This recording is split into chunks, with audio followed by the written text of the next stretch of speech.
तो hello everyone, कैसे हो आप सभी। मैं हूं आपकी दोस्त, आपकी मेंटोर और आपकी educator CS Mehndi Tushnwal. And आज हम लोग SBIL में देखने वाले हैं हमारा chapter constitution and labour laws. So ये आपका चैप्टर नंबर 14 है, आपके पार्ट बी का SBIL का। सो लेट्स स्टार्ट कि कौन कौन से टॉपिक्स आज हम यहाँ पर कवर करने वाले हैं।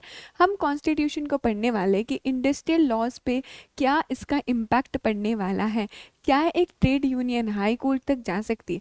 कुछ आर्टिकल्स हम यहाँ पर देखेंगे। We will talk about industrial work laws and social justice के बारे में हम यहाँ पर देखने वाले हैं। अच्छा, talking about this chapter which is constitution and labour laws. Constitution in total बहुत बड़ा वास्ट है, जो आपने ज़रूर GIGL में देखा होगा। तो मैम SBIL में हम क्या पढ़ने वाले हैं? SBIL में हम इसे पढ़ने वाले हैं in the perspective, from the perspective of labours. हम इसको कॉन्स्टिट्यूशन को यहाँ पर पढ़ेंगे कि लेबर्स के पर्सपेक्टिव से, लेबर्स के लिए, इंडस्ट्रीज के लिए कैसे कॉन्स्टिट्यूशन यहाँ पर हेल्प करता है। So as we all know, अगर मैं बात करूँ लेबर लॉ की, तो लेबर लॉ आता है हमारे कॉन्स्टिट्यूशन के को करंट लिस्ट में। अच्छा, को करंट लिस्ट में आता है, दैट मीन्स कि इस लेबर के रिगार्डिंग लॉज आपका स्टेट गवर्नमेंट भी बना सकता है और आपका पार्लियामेंट भी बना सकता है। यानी कि दोनों मिलकर लेबर लॉज से रिलेटेड यहाँ पर लॉज बना सकते हैं। क्यों आता है? Because it is the most important labour, that is why labour इतना इंपॉर्टेंट है, इसीलिए वो को करंट लिस्ट में आता है कि दोनों ही मिलकर, दोनों ही पार्टीज मिलकर, central government as well as state government, दोनों ही मिलकर लेबर से रिलेटेड यहाँ पर लॉज बना सकते हैं। अच्छा, इंडस्ट्रियल और लेबर डिस्प्यूट्स होते हैं काफ़ी सारे, ट्रेड यूनियन से रिलेटेड डिस्प्यूट होते हैं। इन लेबर के सोशल सिक्योरिटी का क्या, एक बार काम हो गया उसके बाद क्या क्या, तो इन सभी से रिलेटेड लॉज, रूल्स, रेगुलेशंस यहाँ पर बनाने का पूरा पूरा राइट रहता है को करंट लिस्ट के अंदर। अच्छा, स्टार्ट करते हैं with the very first thing कि अगर कोई भी फंडामेंटल राइट किसी भी पर्सन की वायलेट होती है तो वो कहाँ जा सकता है। तो कॉन्स्टिट्यूशन ही आपको एक रेमेडी देता है विच इज़ रीट पिटीशन। आप आर्टिकल नंबर 32 और आर्टिकल नंबर 226 के अकॉर्डिंग डायरेक्टली अप्रोच कर सकते हो। आप रीट पिटीशन यहाँ पर फाइल कर सकते हो। आर्टिकल नंबर 32 के अंदर you can directly move to the supreme court अगर आपकी फंडामेंटल राइट वायलेट हुई, और आर्टिकल 226 में आप हाई कोर्ट डायरेक्टली जा सकते हो, सो दैट आपकी फंडामेंटल राइट को यहाँ पे प्रोटेक्शन मिले। जो ढेरों सारी फंडामेंटल राइट्स एक सिटीजन को हमारा कॉन्स्टिट्यूशन ऑफ इंडिया देता है, अगर किसी भी पर्सन से उसकी फंडामेंटल राइट्स छीनी जाती है, वायलेट होती है, तो वो अपनी फंडामेंटल राइट के प्रोटेक्शन के लिए directly supreme court and high court जा सकता है, जिसे हम बोलते हैं रीट पिटीशन या रीट जुरिस्डिक्शन यहाँ पे। अच्छा, सुप्रीम कोर्ट के पास एक और स्पेशल पावर भी होती है, जो सुप्रीम कोर्ट का डिस्क्रिशनरी जुरिस्डिक्शन होता है। वो चाहे तो उसे एक्सेप्ट कर सकता है, एंड जिसे हम बोलते हैं यहाँ पे स्पेशल लीव पिटीशन या फिर स्पेशल लीव अपील भी सुप्रीम कोर्ट के पास पावर होती है। सो डायरेक्टली वो पर्सन कहाँ अप्रोच कर सकता है? सुप्रीम कोर्ट के पास अप्रोच कर सकता है। ये क्या है? ये हमारा कॉन्स्टिट्यूशनल रेमेडीज है कि कॉन्स्टिट्यूशन आपको क्या रेमेडी यहाँ पर देता है। अब ये क्वेश्चन आता है, क्या ये जो ट्रेड यूनियन है वो डायरेक्टली हाई कोर्ट जा सकता है क्या? So it was decided in the case law of Jaipur division irrigation employees union versus state of Rajasthan. इसमें डिसाइड हुआ था यस वो जा सकता है। अभी केस क्या था, बहुत सारे लेबर्स होते हैं, अगर किसी एक लेबर की फंडामेंटल राइट वहाँ पर वायलेट हो रही है तो क्या उसकी जगह पूरा का पूरा ट्रेड यूनियन हाई कोर्ट जा सकते हैं क्या? तो सबसे पहला सवाल आया कि लेबर कभी भी हाई कोर्ट नहीं जाएगा, क्योंकि लेबर को या तो अपनी फंडामेंटल राइट्स के बारे में पता ही नहीं होता है, उनके पास ये राइट है, या अगर पता भी होता है तो उन्हें बहुत डर लगता है, उनके पास इतनी पावर नहीं होती है कि वो डायरेक्टली हाई कोर्ट जा सके। सो दैट इज़ वाई वो डिसाइड हुआ था यहाँ पर कि उसके बेसिस पे आपका पूरा ट्रेड यूनियन क्या कर सकता है, ट्रेड यूनियन हाई कोर्ट जा सकता है। सो इट वॉज डिसाइडेड, अगर लार्ज नंबर ऑफ एम्प्लॉयज़ जो थे इरीगेशन डिपार्टमेंट के, उनको क्या डिक्लेयर कर दिया कि आप तो एक्स्ट्रा में हो, आप सरप्लस में हो, उनको ऐसा डिक्लेयर कर दिया, उन्हें निकाल दिया, तो इनकी जो ट्रेड यूनियन थी इन्होंने चैलेंज किया इस पिटीशन को। सिंगल बेंच ने बोला गया कि फंडामेंटल राइट्स तो इंडिविजुअल की वायलेट हुई है, हम किसी एक इंडिविजुअल की फंडामेंटल राइट वायलेट कर रहे हैं, तो पूरा का पूरा ट्रेड यूनियन क्यों आया। फाइनली अपील हुई, अपील पे ये गया डिवीजन बेंच के पास, उन्होंने इस ऑर्डर को रिवर्स किया और फिर से सिंगल बेंच के पास भेजा और बोला you have to dispose that trade, तो yes a trade union can move to high court, क्योंकि ये जो लेबर्स होते हैं ये खुद से नहीं जा सकते, या पे ट्रेड यूनियन उनके बिहाफ पे हाई कोर्ट जा सकती है। ओके हम अभी एक एक करके आर्टिकल्स पढ़ने वाले। सारे आर्टिकल्स हमें यहाँ पर नहीं पढ़ने होंगे, जो आर्टिकल्स रेलिवेंट है, रिलेटेड है लेबर लॉ से, वही आर्टिकल्स हम यहाँ पर पढ़ेंगे। सो स्टार्ट करते हैं आर्टिकल नंबर 14 से, जो बोलता है equality before law and equal protection of law. ये बात करता है हर एक पर्सन को लॉ के सामने इक्वल अधिकार दिया जाएगा। You will be equal before the law, चाहे आप कोई भी रेस से हो, आपका कोई भी रिलीजन हो, कोई भी कास्ट हो, कोई भी जेंडर हो, वो फर्क नहीं पड़ने वाला। You will be equal before the law, और लॉ आपको इक्वल प्रोटेक्शन यहाँ पर देने वाला है, यानी कि किसी को भी कोई भी फेवरेटिज्म, कोई भी डिस्क्रिमिनेशन यहाँ पर नहीं होगा।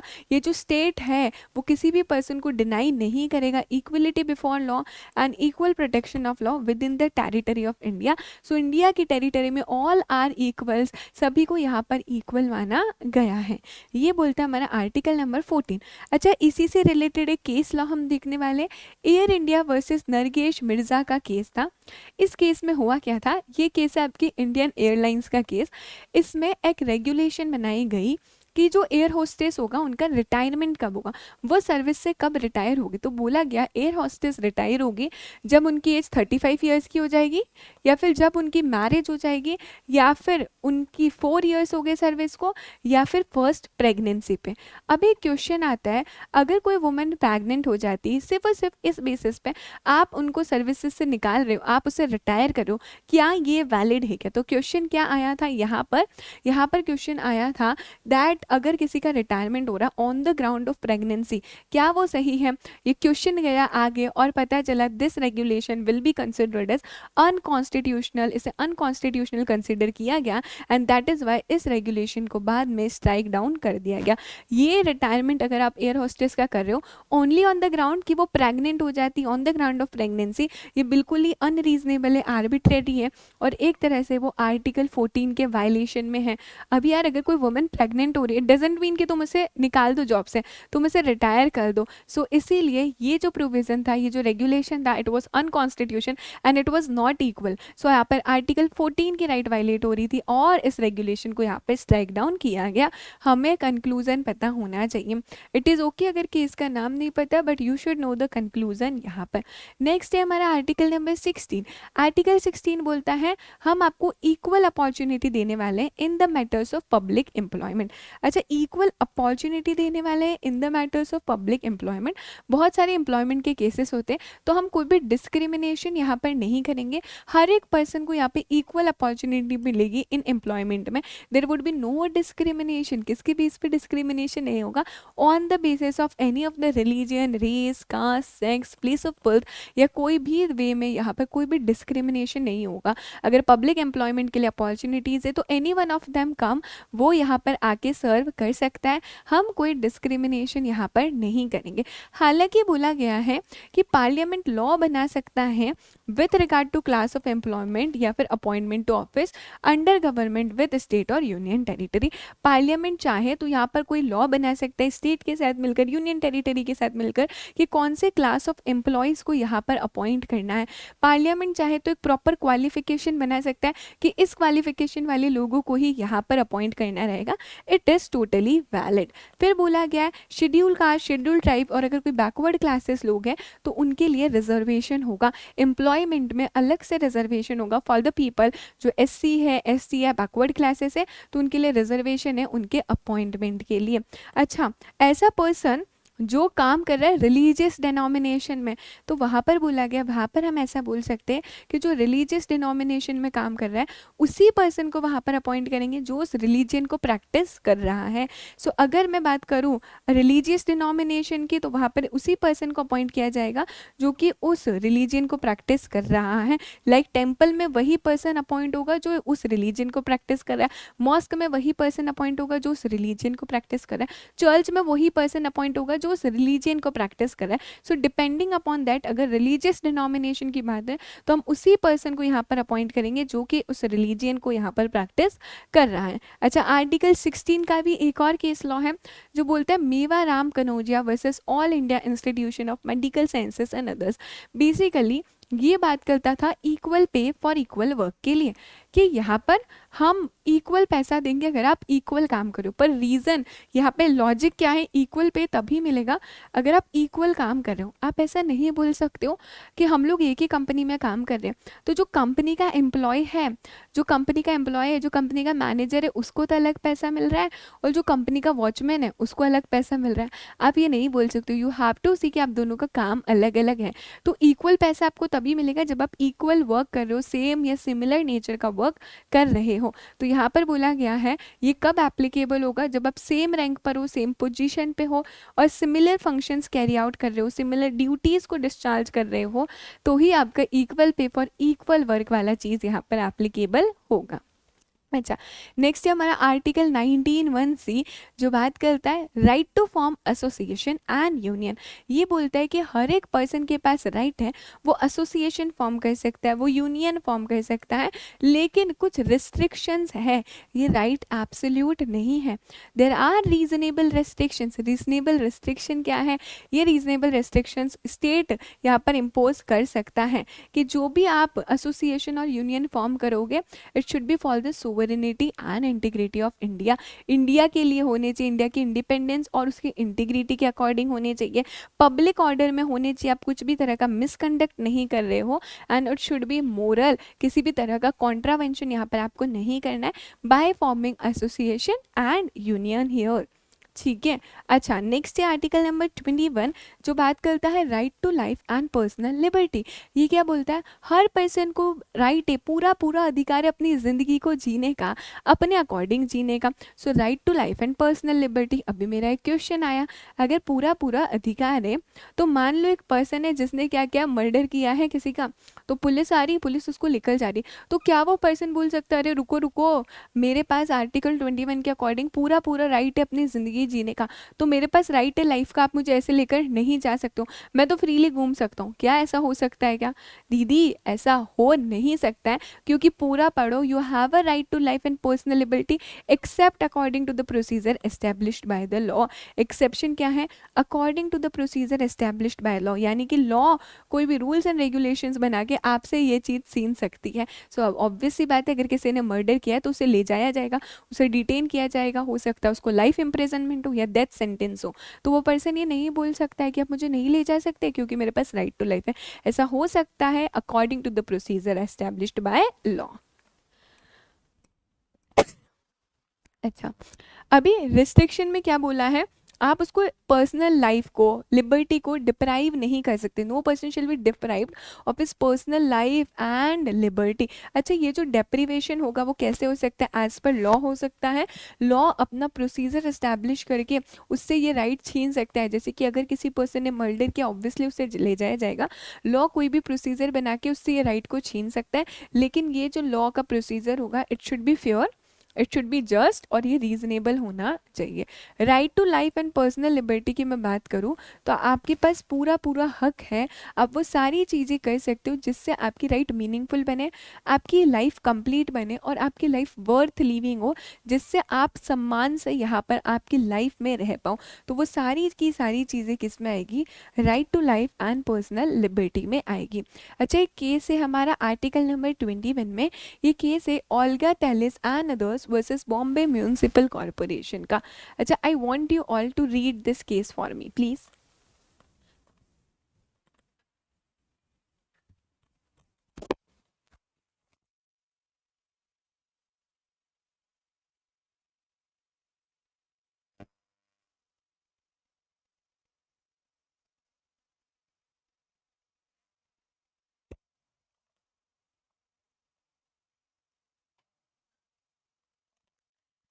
तो यस, अगर आपने पढ़ा होगा तो यहाँ पर आर्टिकल नंबर 21 वायलेट हो रहा है। पर मैम क्वेश्चन आता है आर्टिकल 21 वायलेट कैसे हो रहा है? इस केस में बेसिकली कुछ पीपल है, they are living in slum, वो स्लम एरिया में रह रहे हैं और उनको उनकी स्लम एरिया से निकाला जाता है, यानी कि उन्हें एविक्ट किया जाता है। तो यहाँ पर बोला जा रहा है अगर आप किसी पर्सन को उनकी स्लम एरिया से निकाल रहे हो, उन्हें निकाल रहे हो, तो ये भी आर्टिकल 21 का वायलेशन है। पर कैसे? अभी सोचो, आप उन्हें निकाल रहे हो तो उनके पास रहने की जगह नहीं, अगर रहने की की ही जगह नहीं है उनके पास, तो कैसे काम चलेगा। अब उनके पास रहने की जगह नहीं है, खाने की जगह नहीं है, तो उस केस में ये उनका आर्टिकल 21 का यहाँ पर क्या हुआ, वायलेशन हो गया। बिकॉज अगर वो पर्सन को आप राइट टू लाइवलीहुड यहाँ पर छीन रहे हो तो उनको उनका बेसिक नीड ही नहीं मिल रहा है। अभी रोटी कपड़ा मकान, ठीक है, होम फूड एंड शेल्टर, ये तो सबकी बेसिक नीड है, ये तो सबकी बेसिक नेसेसिटी है जो हम आगे भी पढ़ेंगे। हमें हमारी ज़िंदगी जीने के लिए एटलीस्ट ये 3 चीज़ें तो चाहिए। आप उनसे जैसे कि वो रह रहे वही निकाल रहे हो, उधर से ही निकाल रहे हो, तो ये आर्टिकल नंबर 21 का वायलेशन होगा। So it is a violation of article 21, वो रह नहीं पाएंगे एंड देयरफॉर इसे हमने क्या बोला गया, ये भी अनकॉन्स्टिट्यूशनल था। यहाँ पर भी आर्टिकल नंबर 21 का वायलेशन हुआ था, राइट। अच्छा, नेक्स्ट आर्टिकल 21 में और क्या क्या आता है और क्या डायरेक्टिव प्रिंसिपल्स एंड वर्कर्स के लिए। सी बच्चा लोग, फंडामेंटल राइट्स हमने देखी। फंडामेंटल राइट अगर आपकी वायलेट होती है इट इज़ एनफोर्सिएबल, आप कोर्ट में जा सकते हो।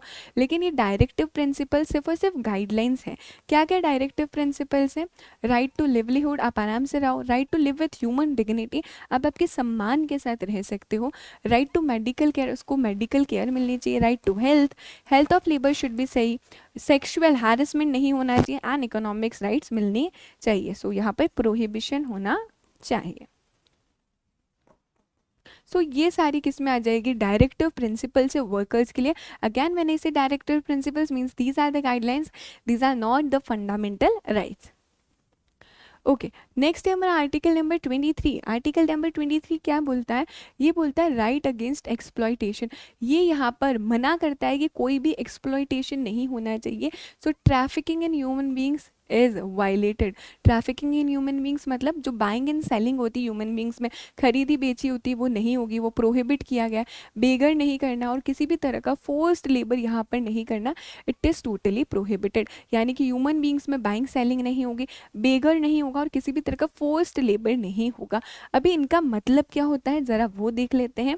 बेगर मतलब कोई भी तरह का लेबर या काम करवा रहे हो, कंपलसरी काम करा रहे हो आप किसी पर्सन से और बदले में उसको कोई पेमेंट ही नहीं करो।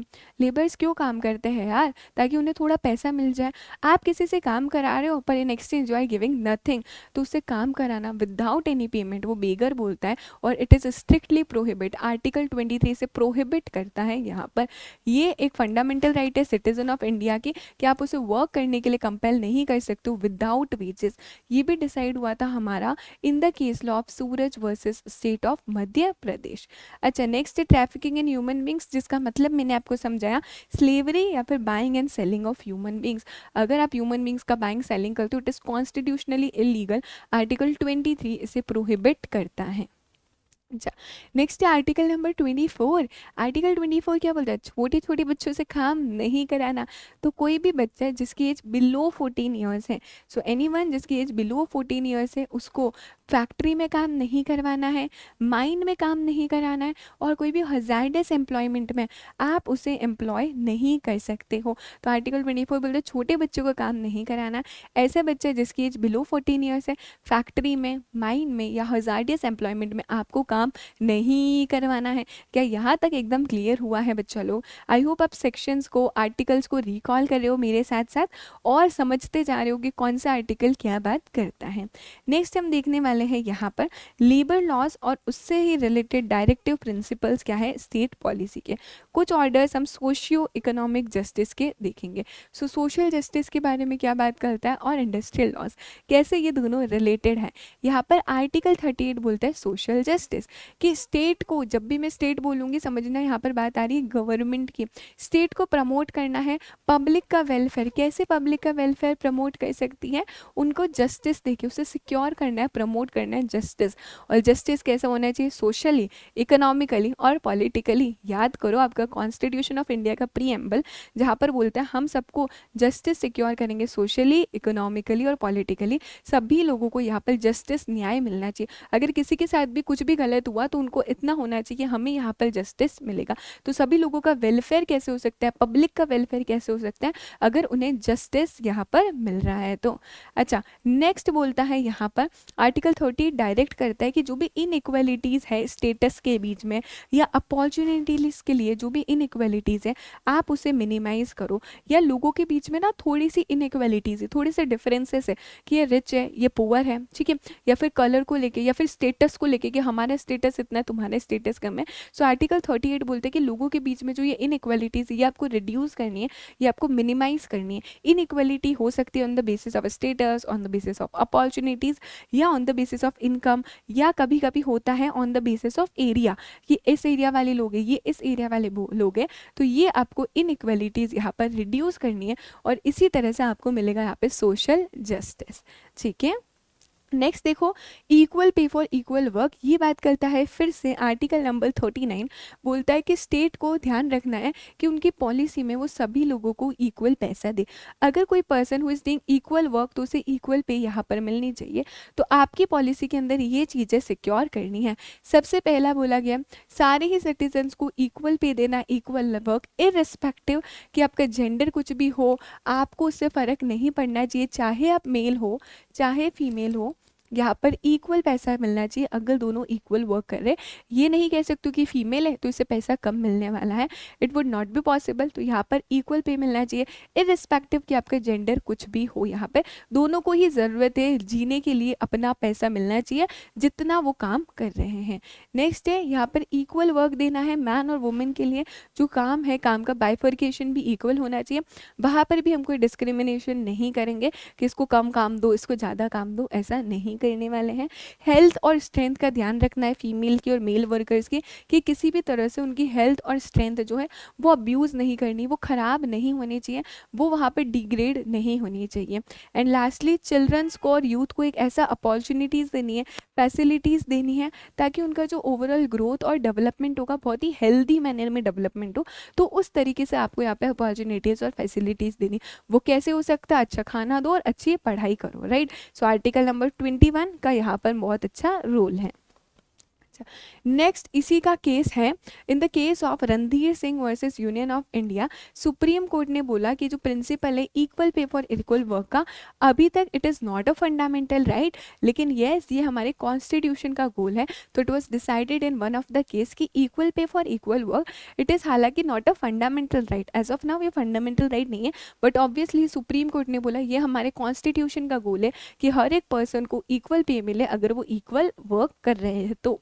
अच्छा नेक्स्ट है आर्टिकल नंबर 41 जो बोलते हैं सोशल सिक्योरिटी प्रोविजंस। अभी सोशल सिक्योरिटी प्रोविजंस क्या बोलता है, एक लेबर काम कर रहा है, वो काम कर रहा है तब तक उसे वेजेस मिल रही है, बट अब अगर उसने काम नहीं किया तो उसके बाद क्या, तो उसके सिक्योरिटी का क्या, जब वो काम नहीं कर सकता या उसका एक्सीडेंट हो गया या उसका डेथ हो गया या सिकनेस हो गया, वो डिसेबलमेंट हो गया, उसके बाद उसकी फैमिली का क्या, क्योंकि बहुत सारे केसेस होते हैं जहाँ पे एक सिंगल पर्सन ही पूरा अर्निंग मेंबर होता है, तो उसके बाद क्या, उसके लिए आर्टिकल 41 बोलता है कि आपकी सोशल सिक्योरिटी के लिए हमने कुछ यहाँ पर प्रोविजंस बनाए हैं।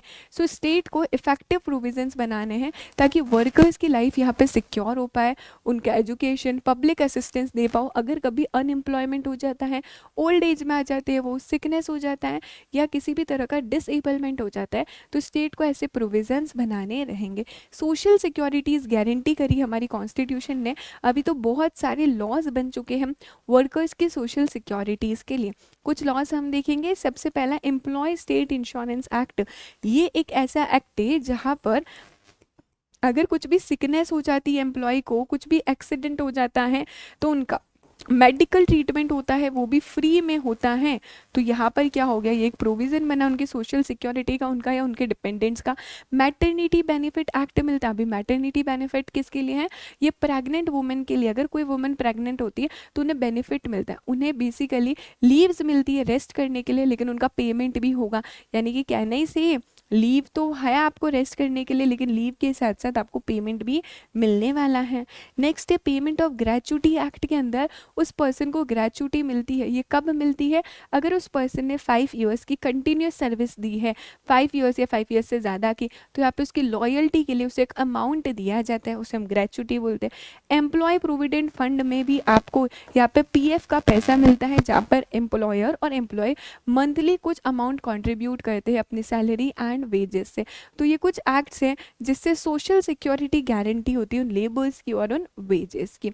अच्छा, वर्किंग कंडीशंस के लिए क्या बोलता है, आर्टिकल नंबर 42 बोलता है कि स्टेट को कुछ ऐसे प्रोविजंस बनाने हैं जिससे वर्कर्स जहाँ काम कर रहे हैं वो कंडीशन एकदम प्रॉपर होनी चाहिए, वो फेयर कंडीशंस होनी चाहिए, सो दैट वर्कर्स वहाँ पर काम कर पाए, एकदम ह्यूमन कंडीशंस होनी चाहिए वहाँ पर। यानी कि क्या इससे मैं कह सकती हूँ, वहाँ पर जहाँ भी इंडस्ट्री में वर्कर काम कर रहा है वहाँ का टेम्परेचर प्रॉपर होना चाहिए, वेंटिलेशन होना चाहिए, यहाँ पर लाइटिंग होनी चाहिए वहाँ पर, ठीक है, सो दैट वो काम कर पाए, पूरा सेफ्टी होनी चाहिए जहाँ पर वो काम कर रहा है उस चीज़ों के लिए, राइट। आपको वहाँ पे क्लीनलीनेस होना चाहिए, यहाँ पर वॉशरूम फैसिलिटीज़ होनी चाहिए वहाँ पर,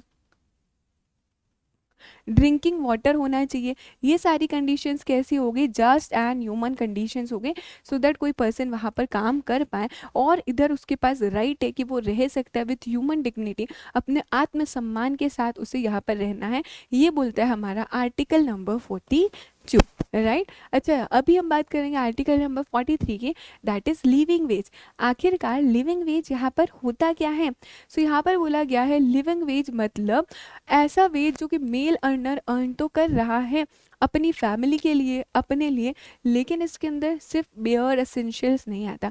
अभी बेयर एसेंशियल क्या है, अभी तुम्हें बताया था, रोटी कपड़ा मकान, यानी कि कैन आई से फूड क्लोथिंग और शेल्टर। लिविंग वेज मतलब ये चीज़ें तो है ही, फूड क्लोथिंग और शेल्टर तो है, उसके अलावा भी आपका जो मेल अर्नर है, जो पैसा कमा रहा है, वो मेल अर्नर अपनी फैमिली को कुछ और चीज़ें दे पा रहा है except from these 3 bare minimum essential things. क्या दे पा रहा है, अपने बच्चों के लिए education, so education for children, protection दे पा रहा है अगर किसी की तबीयत खराब हो जाती है अगेंस्ट इल हेल्थ तो वो ट्रीटमेंट करा पा रहे हैं, जो भी असेंशियल सोशल नीड्स है वो वहाँ पे फुलफिल कर पा रहे हैं, इंश्योरेंस ले पा रहे हैं because it is very important कि कल करके अगर उनको कुछ हो जाता है तो उन्हें कॉम्पनसेशन यहाँ पर मिल जाएगा। अगर वो ये सारी चीज़ें कर पा रहे हैं उस वेज से तो उसे हम बोलते हैं लिविंग वेज, जहाँ पे होम आपको मिल रहा है, शेल्टर है आपके पास, फूड है, क्लोथिंग है, लेकिन इसके अलावा एडिशनल चीज़ें भी हो रही हैं। अच्छा, तो फिर मिनिमम वेज मतलब क्या होता है, मिनिमम वेज मतलब बस ये 3 चीज़ें मिलनी चाहिए। सो मिनिमम वेज मतलब ये सफिशिएंट चीज़ें होनी चाहिए सो दैट वर्कर्स की यहाँ पे नीड फुलफिल हो पाए, उसकी फैमिली की नीड फुलफिल हो पाए। हर एक इंडस्ट्री में मिनिमम वेज फिक्स होती है कि मिनिमम कितना वैसा होना चाहिए। आने वाले टाइम में आपने देखा होगा ज़रूर कि पार्ट बी में एक चैप्टर में आप देखेंगे मिनिमम वेजेस एक्ट कि मिनिमम इतना पैसा तो मिलना ही चाहिए, और वो मिनिमम वेजेस भी आगे आगे रिवाइज होता रहता है, यानी कि चेंजेस होता रहता है हर 5 सालों में। तो यहाँ पे मिनिमम वेज भी डिसाइड करना है कि एक लेबर को कितना मिनिमम पैसा मिलेगा if he is working in any of the industry. So ये था हमारा article number 43 and that is it about our constitution. See constitution छोटा सा चैप्टर है लेकिन अगेन इसका वेटेज बहुत है। आप इस छोटे से चैप्टर से यू कैन एक्सपेक्ट कि आपको 4 to 5 मार्क का क्वेश्चन देखने को मिल सकता है एंड बहुत ही डायरेक्ट क्वेश्चन यहाँ से पूछा जा सकता है। सो मेक श्योर कि जो भी केस लॉज है उसके कंक्लूजन्स आपको पता हुए, हमें आर्टिकल्स पता होना चाहिए कि कौन सा आर्टिकल क्या बारे में बात करता है एंड दैट इज़ इट, उतना भी सफिशिएंट है हमारे लिए, राइट। सो आई होप आपने अच्छे से रिवाइज किया होगा, आपको मज़ा आया होगा ये चैप्टर पढ़ने में, अच्छे से पढ़े। अब दूसरी बात फिर से इसको स्पीड में भी देख सकते हैं। So that is it from my side, खूब अच्छे से पढ़ो। Just make yourself proud, make your parents proud, make me proud. Bye bye.